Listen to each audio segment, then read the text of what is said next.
उस व्यक्ति ने गलती से कुछ इंस्टेंट नूडल्स वास्तुकला के मॉडल पर गिरा दिए। इसके तुरंत बाद यह बड़ा टुकड़ा इंस्टेंट नूडल्स प्राचीन वेदी पर गिरा और सभी को बहुत हैरानी हुई। एक नौकरानी आगे आई और सूंघा। उसने पाया कि इस बड़े नूडल के टुकड़े से वास्तव में बीफ की गंध आ रही थी। रानी ने सोचा कि यह देवताओं द्वारा दिया गया भोजन है, लेकिन उसे यह नहीं पता था कि ये तो बस वही बचे हुए इंस्टेंट नूडल्स थे जो उस व्यक्ति से पिछले दिन गिर गए थे। 2 दिन पहले उस आदमी ने एक गुमनाम पैकेज प्राप्त किया। जब उसने इसे खोला तो उसने देखा कि यह एक प्राचीन शहर के साथ एक वास्तु मॉडल था।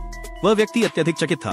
वह मॉडल के अंदर छोटे पुतलों को और अधिक स्पष्ट रूप से देख सकता था। उसी समय रानी देवताओं से प्रार्थना कर रही थी, क्योंकि उसका देश अकाल से पीड़ित था। यदि रानी इस संकट का समाधान नहीं कर पाती तो उसे अपने सिंहासन से उतरना पड़ेगा। आदमी ने गलती से शहर में इंस्टेंट नूडल्स के अवशेष गिरा दिए।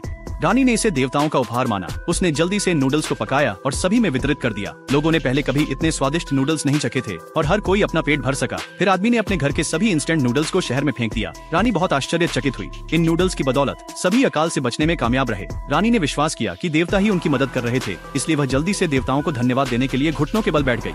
सैनिकों ने कुछ गहने और सोने की ईंटें वेदी पर रखी। अगले पल ये सभी खजाने गायब हो गए और आदमी के हाथों में आ गए। वह आदमी बहुत खुश था। वह एक अमीर आदमी बन गया था। अगले दिन आदमी ने मॉडल दुनिया से कुछ असामान्य आवाजें सुनी, इसलिए उसने उस दुनिया में झांकने के लिए अपना शरीर आगे किया। उस आदमी का विशाल सिर आकाश में दिखाई दिया। हर कोई अत्यंत आश्चर्यचकित हुआ। उन्होंने सोचा कि यह देवताओं का प्रकट होना है और सबने उस आदमी की ओर झुककर प्रणाम किया। आदमी ने देखा कि उस कमजोर देश में युद्ध हो रहा था, इसलिए उसने वास्तु मॉडल की ओर आंख फूंकी। अगले ही पल युद्ध के मैदान पर दुश्मन आग की लपटों से जल गए और वे बेताब होकर बचने की कोशिश में इधर उधर भागने लगे। इसके बाद आदमी ने मॉडल में कुछ पटाखे फेंके और दुश्मन तुरंत हवा में उड़ गए। उसने उस कमजोर देश की दुश्मनों को खदेड़ने में सफलतापूर्वक मदद की।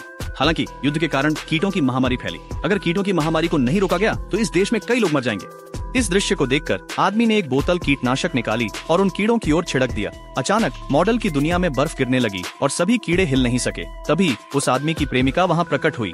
वह देखना चाहती थी कि वह आदमी क्या कर रहा है। अचानक एक कॉकरोच मॉडल की दुनिया में उड़ गया। मॉडल की दुनिया में ये कॉकरोच एक विशाल राक्षस के समान था और सभी बहुत डर गए थे।